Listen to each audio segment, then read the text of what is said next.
May 7th. Our reading in the Old Testament today will be from the book of 1 Samuel chapter 1 verse 1 through chapter 2 verse 21. And as we look at 1 Samuel chapter 1, we see three things going on here. It's all about grace, faith, and obedience. Well, first of all, the name Hannah means grace, and she needed God's grace to handle her burdens. Unfortunately, the home was divided. Her rival provoked her, and she was childless. Now, out of this kind of sorrow and disappointment, God often builds great faith and sends very special blessings. And then we see faith exhibited. And when you consider her situation at home and also the way Eli treated her, you find it remarkable that Hannah had any faith at all. But she did not become bitter against God, as Naomi had done earlier, nor did she create problems in the home. She asked God for a son, and God simply answered her prayer. No wonder Samuel, heard by God, was a great man of prayer. Look at the mother God gave him. And then we'll see about obedience. We'll get a good lesson here in obedience. Hannah's vow was not a bargain with the Lord, but an expression of devotion. She would give her firstborn to God and not redeem him with a sacrifice. Well, a mother's prayers and a father's encouragement changed the destiny of an entire nation. Never underestimate the power of prayer or the value of one godly home. And then as we move on into 1 Samuel chapter 2, we discover that there is singing going on here. Most people would sing if they could keep their son, but Hannah sang because she could give her son to the service of the Lord. She glorified the Lord who does great things for his people. Mary's song is similar to Hannah's in the New Testament, in the book of Luke, because Mary had also made a sacrifice to the Lord. First the sacrifice, then the song. And with that, let's begin today's reading in the Old Testament. May 7th. 1 Samuel chapter 1 verse 1 through chapter 2 verse 21. There was a man named Elkanah who lived in Ramah in the hill country of Ephraim. He was the son of Jeroham and grandson of Elihu, from the family of Tohu and the clan of Zuph. Elkanah had two wives, Hannah and Peninnah. Peninnah had children, while Hannah did not. Each year, Elkanah and his family would travel to Shiloh to worship and sacrifice to the Lord Almighty at the tabernacle. The priests of the Lord at that time were the two sons of Eli, Hophni and Phinehas. On the day Elkanah presented a sacrifice, he would give portions of the sacrifice to Peninnah and each of her children. But he gave Hannah a special portion because he loved her very much, even though the Lord had given her no children. But Peninnah made fun of Hannah because the Lord had closed her womb. Year after year it was the same. Peninnah would taunt Hannah as they went to the tabernacle. Hannah would finally be reduced to tears and would not even eat. "What's the matter, Hannah?" Elkanah would ask. "Why aren't you eating? Why be so sad just because you have no children? You have me. Isn't that better than having 10 sons? Once when they were at Shiloh, Hannah went over to the tabernacle after supper to pray to the Lord. Eli the priest was sitting at his customary place beside the entrance. Hannah was in deep anguish, crying bitterly as she prayed to the Lord, and she made this vow. "O Lord Almighty, if you will look down upon my sorrow and answer my prayer and give me a son, then I will give him back to you. He will be yours for his entire lifetime, and as a sign that he has been dedicated to the Lord, his hair will never be cut." As she was praying to the Lord, Eli watched her. Seeing her lips moving, but hearing no sound, he thought she had been drinking. "Must you come here drunk?" he demanded. "Throw away your wine." "Oh, no, sir," she replied. "I'm not drunk, but I am very sad, and I was pouring out my heart to the Lord.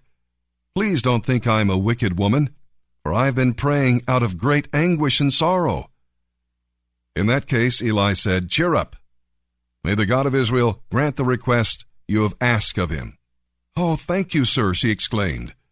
Then she went back and began to eat again, and she was no longer sad. The entire family got up early the next morning and went to worship the Lord once more. Then they returned home to Ramah. When Elkanah slept with Hannah, the Lord remembered her request, and in due time she gave birth to a son. She named him Samuel, for she said, "I asked the Lord for him."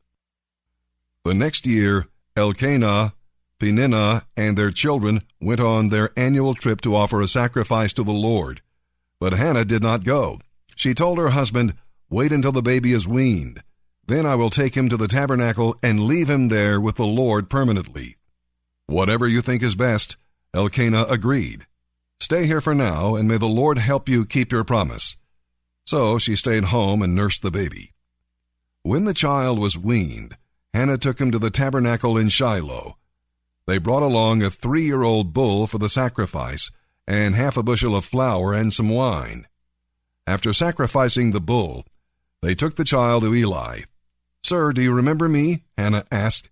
"I am the woman who stood here several years ago praying to the Lord. I asked the Lord to give me this child, and he has given me my request. Now I am giving him to the Lord, and he will belong to the Lord his whole life." And they worshipped the Lord there. Then Hannah prayed, "My heart rejoices in the Lord. Oh, how the Lord has blessed me. Now I have an answer for my enemies, as I delight in your deliverance. No one is holy like the Lord. There is no one besides you. There is no rock like our God. Stop acting so proud and haughty. Don't speak with such arrogance. The Lord is a God who knows your deeds, and he will judge you for what you have done. Those who were mighty are mighty no more, and those who were weak are now strong. Those who were well-fed are now starving, and those who were starving are now full. The barren woman now has 7 children, but the woman with many children will have no more. The Lord brings both death and life. He brings some down to the grave, but raises others up. The Lord makes one poor and another rich. He brings one down and lifts another up. He lifts the poor from the dust, yes, from a pile of ashes. He treats them like princes, placing them in seats of honor. For all the earth is the Lord's, and he has set the whole world in order. He will protect his godly ones, but the wicked will perish in darkness. No one will succeed by strength alone. Those who fight against the Lord will be broken. He thunders against them from heaven. The Lord judges throughout the earth. He gives mighty strength to his king. He increases the might of his anointed one. Then Elkanah and Hannah returned home to Ramah without Samuel, and the boy became the Lord's helper, for he assisted Eli the priest. Now the sons of Eli were scoundrels who had no respect for the Lord or for their duties as priests. Whenever anyone offered a sacrifice, Eli's sons would send over a servant with a 3-pronged fork. While the meat of the sacrificed animal was still boiling, the servant would stick the fork into the pot and demand that whatever it brought up be given to Eli's sons. All the Israelites who came to worship at Shiloh were treated this way. Sometimes the servant would come even before the animal's fat had been burned on the altar. He would demand raw meat before it had been boiled so it could be used for roasting. The man offering the sacrifice might reply, "Take as much as you want, but the fat must first be burned." Then the servant would demand, "No, give it to me now, or I'll take it by force." So the sin of these young men was very serious in the Lord's sight, for they treated the Lord's offerings with contempt. Now Samuel, though only a boy, was the Lord's helper. He wore a linen tunic just like that of a priest. Each year his mother made a small coat for him and brought it to him when she came with her husband for the sacrifice. Before they returned home, Eli would bless Elkanah and his wife and say, "May the Lord give you other children to take the place of this one she gave to the Lord." And the Lord gave Hannah 3 sons and 2 daughters. Meanwhile, Samuel grew up in the presence of the Lord.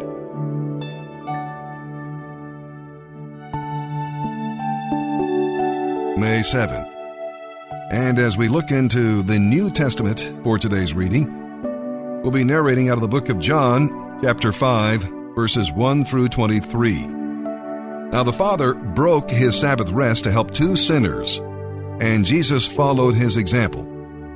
In the world of nature, the Father is healing bodies, multiplying food, turning water into wine, and so forth. But he takes longer to do those things. Our Lord's miracles are the Father's works done instantly. Whether instantly or gradually, they are the wonderful works of God. And with that, we begin today's reading from the New Testament. May 7th, John chapter 5, verses 1 through 23. Afterward, Jesus returned to Jerusalem for one of the Jewish holy days. Inside the city, near the sheep gate, was the pool of Bethesda with 5 covered porches. Crowds of sick people, blind, lame, or paralyzed, lay on the porches. One of the men lying there had been sick for 38 years. When Jesus saw him and knew how long he had been ill, he asked him, "Would you like to get well?" "I can't, sir," the sick man said, "for I have no one to help me into the pool when the water is stirred up. While I'm trying to get there, someone else always gets in ahead of me." Jesus told him, "Stand up, pick up your sleeping mat, and walk." Instantly the man was healed. He rolled up the mat and began walking. But this miracle happened on the Sabbath day. So the Jewish leaders objected. They said to the man who was cured, "You can't work on the Sabbath. It's illegal to carry that sleeping mat." He replied, "The man who healed me said to me, 'Pick up your sleeping mat and walk.'" "Who said such a thing as that?" they demanded. The man didn't know, for Jesus had disappeared into the crowd. But afterward Jesus found him in the temple and told him, "Now you are well, so stop sinning, or something even worse may happen to you." Then the man went to find the Jewish leaders and told them it was Jesus who had healed him. So the Jewish leaders began harassing Jesus for breaking the Sabbath rules. But Jesus replied, "My Father never stops working, so why should I?" So the Jewish leaders tried all the more to kill him.